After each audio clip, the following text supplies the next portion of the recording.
We got El Feroz Jr. in the PorterWay Podcast today. What's up, Fernando Jr.? How we feeling? Feeling good, Sean. 2 weeks away, huh? Give or take. Yeah, 2 weeks. 13 days. 13 days. There it is. Right. Yeah. This is. I always tell people, every fight's your biggest fight. You know, it's after you go back and you look at your body of work where you realize, like, you know, we have those step-up fights. We have those fights to get us to certain points, so on and so forth. You're at that point now. Like, this really is kind of, for the sake of words, the make it or break it fight, the fight that's supposed to really just, you know, take you from underneath the shadow that some people still have you under and things like that. Callum Walsh, right? Tell me your thoughts on Callum Walsh you taking on in September 13th in 2 weeks. It's a huge opportunity. You couldn't ask for a bigger stage, you know? I hold that with pride, and this has been, I know it sounds cliche, but literally my hardest camp. Yeah. My dad is pushing me. Son, they're not going to give it to you. You got to throw more punches. I mean, Capetillo with the runs, and my dad just getting into my mind and just pushing my body to limits that I never thought I could do. I have a tremendous team. I got a great momager. You know, I got a great lawyer, Charles. So it's all of us collectively working together, and I'm going to seize my opportunity September 13th. Me as a broadcaster, I'm like, man, I need that one. That's the one I need. I need to be on that car. I need to work that. When you saw that Canelo and Crawford were fighting, did you have thoughts like, I need to be on that car? You know, obviously you're on it, but, you know, like, did you have an excitement about possibly fighting on this car, or did it just come to you? No, I never thought I would ever do it. I thought they would have like a former world champion, like a Shakur.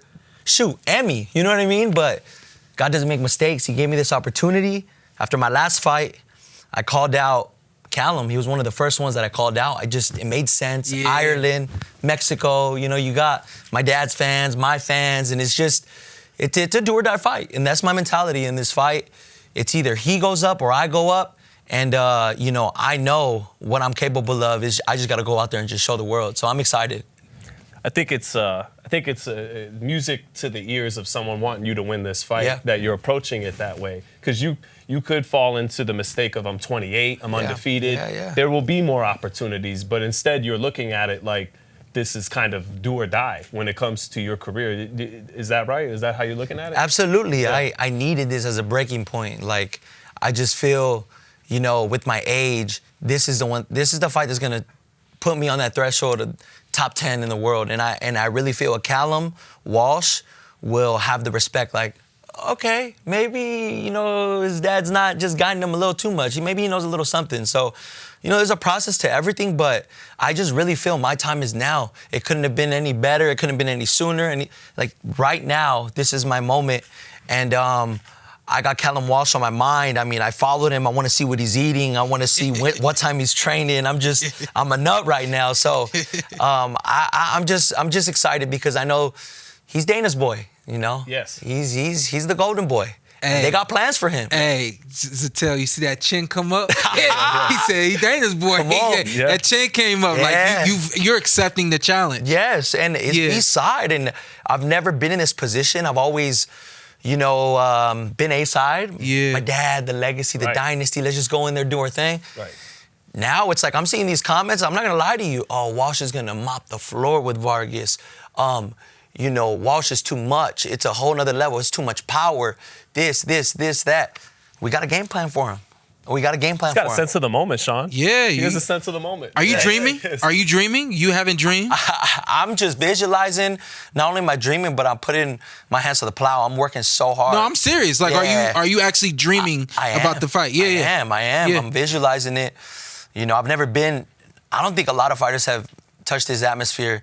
Yourself, my dad, have experienced huge moments like this. You've been in the ring with Crawford, and for everybody to come for you guys is different. I mean, it's damn near gonna be that because it's the fight right before Canelo, so they're on their way out. I'm taking this. Next up. Good for you. A Billy Martinez fight too? I'm the co-main. Damn. Yeah, that's a huge. Like, huge. Well, you're being so self-aware about this moment and honest with yourself about the stakes and everything. So when you see that he's a 3-1 favorite, Do you see why? I mean, you have a good amateur record. His is more extensive, but they got him favored. Yeah. Do you see why they have it that way? Or I don't care. Yeah. You know, Vegas loses all the time, and Vegas is going to lose. And I just feel, you know, he keeps saying, oh, you know, I fought everyone all over the world, and, you know, Vargas is a stepping stone. All right, we're going to just have to see. Some of the best amateurs have not converted to the best of pros. So you may have fought, you know, people from Russia and all these in the amateurs. That's 3 rounds. You know, we're fighting a 10-round fight.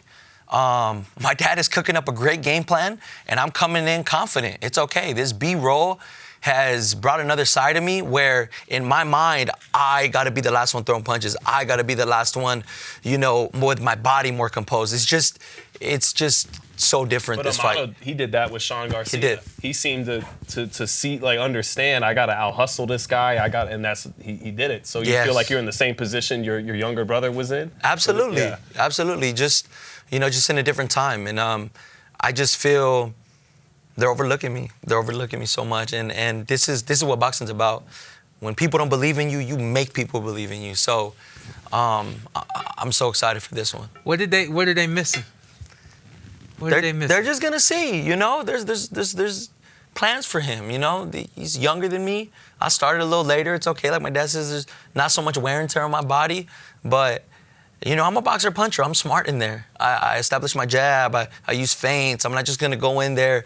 You hit me, I hit you, and you know, I feel with all these other guys, they've respected Callum a little too much. You know, they shake his hand, and you know, it's a fight. So overlook me, put the money behind Callum. I'm believing in myself, and before anyone believes in you, before anyone believed in my dad that he was going to be the youngest junior middleweight champion in boxing history, he believed in himself. Mm-hmm. And even my mom would be like, but babe, what if it doesn't work? My dad goes, it's gonna work. Like, you just have to know. There's nothing in my mind. I'm getting my hand raised. I have to stop him, I feel. I have to stop him or knock him out. If it goes to scorecards, there's a business side of it, and I feel they could give it to him. Also, stylistically, he is sharp on the outside. He's sharp. Is it a case where, you know, from a technical standpoint, you got to be more the puncher than the boxer a little bit? I know you can't give away too much. Yeah, I can't say too much, but I'm going to go in there and do what I want to do when I want to do it. And it doesn't matter if he tries to come out guns loaded and try to just brawl with me. I want to calm the pace down. Even if the fans, you know, want to see war and they want to see action, I'm going to do what my dad sends me to be in there first, intelligent, use my smarts, and then you know, start picking them apart. So my first round against Terrence Crawford at the Michelob Ultra Arena, the first round, by the end of that first round, probably like 15, 20 seconds left in the first round, people were booing. Ooh. Because they thought that I was going to run across the ring and it was going to be this thing, and I heard people boo. Yeah. This is also advice to you as well, but I heard people booing, and I don't condone boos. That's not, when I'm in the ring, we're not booing. But I knew with this one, I couldn't go at this kid the way that I've gone at other people. I'm doing my thing, and I hear the boos, and I said to myself, I said, y'all going to have to, I can't do what I always do. Y'all gonna have to calm down. Yeah. We'll get it going at some point. I didn't allow those boos to affect me. I learned, because as a kid, when I heard anything, it was like, go get them. Yeah. You know, I learned from that how to not allow the crowd to control me. Have you been put in that position before where you've, like, you know, playing to the crowd? I know you've played to the crowd before. Have you been to that point where you got to say, no, I can't do that tonight with y'all? Of course, because, you know, even being at different gyms, you want to prove something. Or if there's a lot of people there, or you see people, you know, on social media coming up in the ranks, they're undefeated, you're undefeated. So it's like, okay, we're finally going to spar. So you want to kind of throw down, but I won't know until I get there. And that's great advice. I appreciate that, because you could definitely be like, oh, they want to see a war? Just go. Yeah. You're kind of like how Conor Ben went guns loaded with Eubank. But if you were to just calm down a little bit, because you guys kind of have the same style a little bit, just, you know, very good hand movement. That's right, Sean. He is. But you are better. I'll say that here on the Porter Podcast. Sean is better.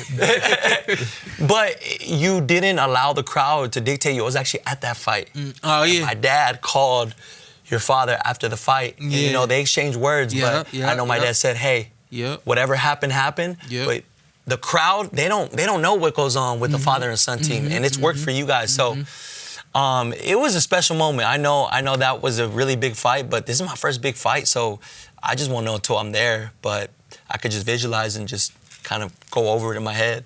I love, and I'm sure you love as well, I love the Southpaw versus Southpaw. Yeah. That, to me... And they both got power. I feel like there's a lot of times where they match up these fights and they put these fights in different points throughout the night, and sometimes that co-main ain't what it's supposed to be to the main. This one right here gonna be sexy. Yeah. This sexy. This co-main event is about to be sexy. Cause we got two young guys. I know you're 28. You like, oh, I'm 28. You know, I start looking. It's okay. I don't give a damn about none of that. Your dad is exactly right. You're preserved. You know what I mean? You ain't got the wear and tear. You don't have the mental wear and tear. You don't have the emotional wear and tear. You know where I was at when I was 28. Yeah. I mean, like you're in a really good place, but you're going up against a 24-year-old. Neither one of y'all like I always say, you don't know no better. Yeah. And what I mean by that is when the fists start flying and things are going, there's no thought process to back down. And that's why I think that this fight is. That's why I had you on. I'm like, yo, people need to make sure that they ready for this co-main event. Yeah. They say get your popcorn for the main. Yo, get your nachos or your pizza for the co-main. This one's gonna be good. No, you always been on my ear. You know, I know sometimes you come to the gym, and whether your presence is known or not, whenever we see each other at fights or whatever, we feel the love. So, Sean, we appreciate you supporting the dynasty, you tuning in, and just always being like that fly on the wall for us. We just gotta keep it real, man. we both think Callum Walsh gonna win. You know what I mean? No, it's okay. I mean, if you think that, I gotta prove you wrong. Then. I'm just messing with you. But that being said, I did watch him. Yeah, he's a great fighter. But I watched him because of exactly what you said right there. I literally turned him on. This is the PorterWay Podcast. Yeah. We already know I'm friends with the boxing world. Yep. I'm friends with everybody. I tell people all the time when it comes to Canelo and Crawford, yes, my boy, but I got to be realistic because I have a job to do. So makes sense. My number one job is to always look out for you and give you anything that I got for you. So I turned him on like, let me see what this kid got. What can I give young Feroz?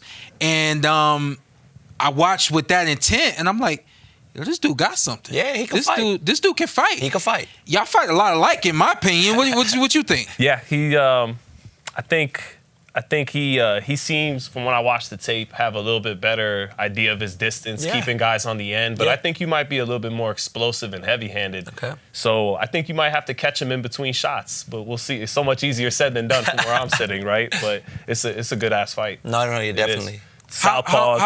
How much had you watched him before you called him out?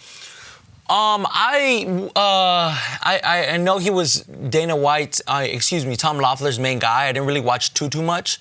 But as I was getting closer to Korea, and they were already telling me kind of a little bit before, like, hey, Callum. Without looking over Korea, I was like, okay. So I just started seeing a little bit of his clips, and he gets guys out of there pretty quick. Granted, he hasn't fought the opposition or the skill level. I think the skill level is everything. I mean, he hasn't fought anyone with the same skill level as him. We both got power, right? You said he fights from the outside, but I don't think he knows his middle distance or his inside game a little too much. So without speaking too much into it, we got a great game plan, and I just feel that the best Walsh and the best Vargas Jr. will show up, and it's a great fight for the fans. It's going to be excitement. Yeah, they both lead hand low, Southpaw. He'll pick his up. He'll pick his up sometimes, right? I'm sorry. I'm super excited for this one because I really do. I want you to tell me, like, when you watched them, did you see yourself? What did you see when you watched them? Because when I turned on, I started watching them, I'm like, these guys fight a lot alike, and they're both. I was like, they're both Southpaw. I was like, Vargas. Yeah, I was like, yo, they both Southpaw. I like it. Yeah, I like it. What do you think? It's good. He could hit great with both hands, but he starts really, really strong early. So I just feel he's used to getting everyone out of there. And granted, it's great. I mean, I know when they feel his power, but we've been hitting neck exercises every single day. We understand I'm going to get hit. Right. He's going to get hit. Yeah, like this. I'm walking like this like Canelo. Like Adrian Broner. But is it two guys fair to say that haven't went to deep waters, if at all. And now you both may experience it for the first time against each other at a real level. This is the battle of the untested, I feel. Yeah. You know, granted, my last fight, Korea, they thought he was going to blow me out the park. Vargas Jr. He's just cherry picking. His daddy's just protecting him. You know, he fought Janibek, he fought Munguia. He just has experience. Now, knowing I spar all these guys in the gym, of course, it's very different. You're going to be with the fight nerves and just in a real fight. But Carlos Adames, years ago, Shawn Porter, Ugas, Chris Eubank Jr., broke my rib, Terrence Crawford. Yeah. I mean, the list just goes on and on. I'm not scared to get in there. And I want to, even this camp, I had Ron Ellis. This guy fights at 68, fought Benavidez. First couple rounds, he's throwing everything. Every single time I spar, it's like this. This guy's gonna try to knock me out. You're not working, bro. So I get the free hand. First time I spar him, he's... I'm like, okay, it's those. But I want that. I said, Dad, I need him every single time. So we had Ron Ellis. I mean, he does not back down. That's mi gallo negro right there. That guy goes to the body. He doesn't care. He's relentless. He smiles, talks smack. And I feel that's how Callum's going to be. Callum's, you know, you see Callum, once Callum receives a little bit, he just kind of like, he's like, come on, let's go. And that's in his blood, too, the Fighting Irish. But don't get it twisted. That Mexican blood is, you might see a little bit of it, too. I'm going to be smart. But those Mexican jeans, los pantalones mexicanos, let's go, baby. Co-main event right there. Fernando El Feroz Vargas Jr. against Callum Walsh. It's going down September 13th. Yes. Co-main event to the Canelo versus Crawford fight.